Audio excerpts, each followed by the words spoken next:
Hi welcome back. आज के इस वीडियो में हम देखने वाले हैं clustered and stacked bar chart. जब आपको डेटा हॉरिजॉन्टल रिप्रेजेंट करना हो तब आप बार चार्ट को यूज़ करते हैं। और बार चार्ट के दो टाइप होते हैं, क्लस्टर्ड एंड स्टैक्ड। अभी हम समझेंगे वो क्या होता है। ठीक है, इससे पहले हम कॉलम चार्ट देख चुके हैं जिसमें हमें एक वर्टिकल डेटा रिप्रेजेंट करना होता है।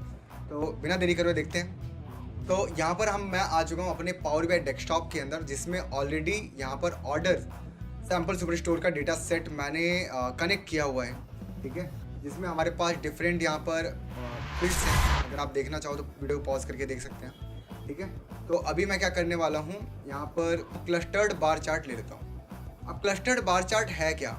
एक्चुअली जब आपको अपने डेटा को हॉरिजॉन्टल रिप्रेजेंट करना हो, साथ के साथ अलग अलग कैटेगरी अलग अलग दिखानी हो, तो वहाँ पर हम यूज़ करते हैं क्लस्टर्ड बार चार्ट को। ठीक है, जिसमें हमारे पास X axis, Y axis and legends होंगे।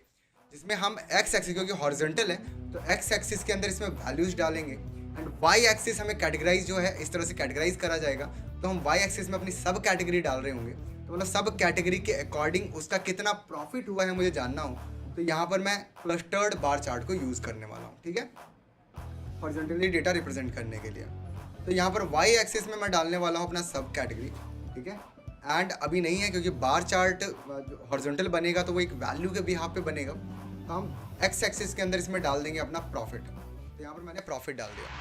यहाँ पर अगर आप देखें तो आपको कुछ उल्टा चार्ट भी दिख रहा होगा, कुछ आपका मतलब एक तरह से एक राइट साइड जा रहा है और कुछ लेफ्ट साइड जा रहा है। इसका क्या मतलब मैं अभी आपको बताऊँगा। ठीक है, एंड इसके बाद जो लेजेंड्स हैं, लेजेंड को मैं यहाँ पर रीजन दिख रहा होगा आपको कहीं पे, रीजन को उठा के डाल देंगे लेजेंड्स के अंदर। और ये बहुत हौच पौच हो गया है। बेसिकली ये क्लस्टर्ड कॉलम चार्ट है। थोड़ी देर के लिए मैं इसे हटा देता हूँ, पहले मैं इसे समझा देता हूँ। आपको लेफ्ट हैंड साइड जितने भी बार जाते हुए दिख रहे हैं, इसका मतलब ये प्रॉफिट में है।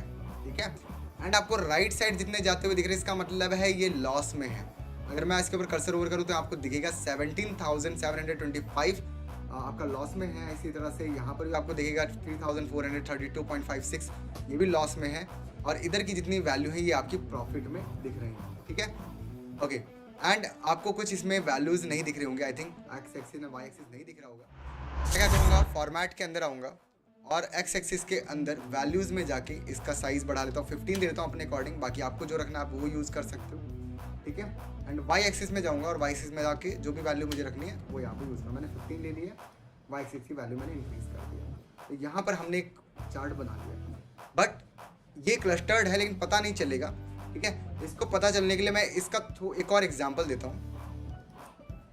यहाँ पर एक और मैं क्लस्टर्ड बार चार्ट बना लेता हूँ, एंड इसका मैं साइज यहाँ पर करता हूँ इंक्रीज। ठीक है, एंड वाई एक्सिस के अंदर मैं डाल देता हूँ कैटेगरी। ठीक है, एंड एक्स एक्सिस के अंदर मैं डाल देता हूँ अगेन प्रॉफिट, मतलब कैटेगरी के अकॉर्डिंग मैं उसका प्रॉफिट दिखाना चाहता हूँ। ठीक है, तो एक्स एक्सिस मैंने प्रॉफिट दिखा दिया है, सिंपल। एंड लेजेंड्स के अंदर अब मैं रीज़न दिखाऊंगा। तो रीज़न का है हमारा, ये रहा रीज़न। रीज़न को उठा के लेजेंड्स में डाल देंगे।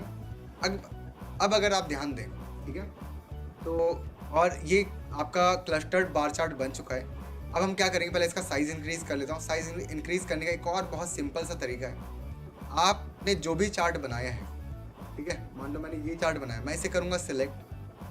फॉर्मेट पेंटर आपको होम टैब के अंदर मिलेगा, इस पर करेंगे क्लिक, और इसके बाद आपने जो भी चार्ट बनाया है उस पर जाके क्लिक कर दो।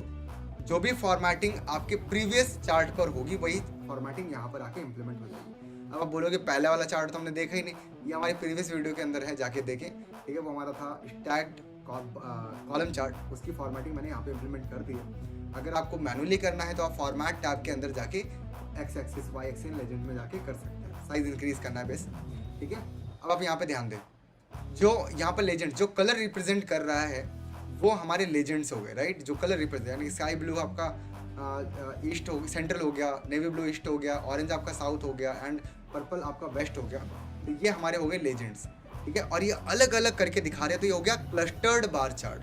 सिंपल अगर ये ओवरलैप हो रहा होता ना एक दूसरे के, मतलब एक ही होता लेकिन उस पर ओवरलैपिंग हो रही होती, तो ये बन जाता स्टैक्ड। ठीक है, और अब यहाँ पे ध्यान दें, यहाँ पर जो फर्नीचर है, फर्नीचर सेंट्रल में 2,871.05 का लॉस हो रहा है, अराउंड 3,000 रुपीज़ का लॉस हो रहा है। तो जिसको उसने लेफ्ट साइड बार बना के रिप्रेजेंट कर दिया। आई होप आपको बहुत अच्छे समझ में आया होगा। एंड अब हम देख लेते हैं स्टैक्ड बार चार्ट को। तो स्टैक्ड बार चार्ट के लिए हम क्या करेंगे, यहाँ पर हमें दिखता है जिसमें ओवरलैप दिया गया स्टैक्ड बार चार्ट, इस पर करेंगे आप क्लिक। आपका उसका एक लेआउट बन जाएगा। सिंपल सा लेआउट बनने के बाद सेम वही प्रोसीजर हम करने वाले हैं, ठीक है। सब कैटेगरी को मैं डाल दूंगा वाई एक्सिस के अंदर, ताकि वो इस तरह से वाई एक्सिस में दिखाई दे। एंड प्रॉफिट ले लेता हूँ, प्रॉफिट को दिखा दूंगा एक्स एक्सिस के अंदर। तो कुछ इस तरह से ये चीज़ें दिखेंगी। और अगर आप इसको हटा के कैटेगरी वाइज लेना चाहते हैं तो यहाँ पर आप कैटेगरी भी डाल सकते हैं। तो यहाँ पर मैंने कैटेगरी ऐड कर दी है एंड सिंपल वही सेम रीज़न उठा के मैं लेजेंड्स में डालूंगा।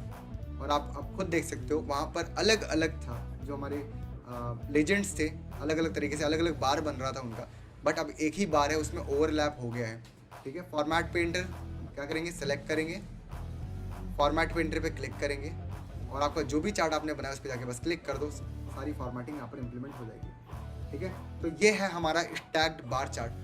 आई होप आपको ये बहुत अच्छे से समझ में आया होगा। अगर कोई डाउट है तो प्लीज़ हमें बताएं। आपके डाउट सॉल्व करके और आपकी हेल्प करके हमें बहुत ज़्यादा खुशी मिलेगी। तो प्लीज़ अगर कोई डाउट है तो पूछें, ठीक है। मिलते हैं नेक्स्ट वीडियो में एक और बेहतरीन चार्ट के साथ, जो हम सीखेंगे कि दो डेटा या अगर हमें अपने डेटा में कंपैरिजन रिप्रेजेंट करना हो तो वो कैसे करेंगे। तब तक bye bye, keep learning, keep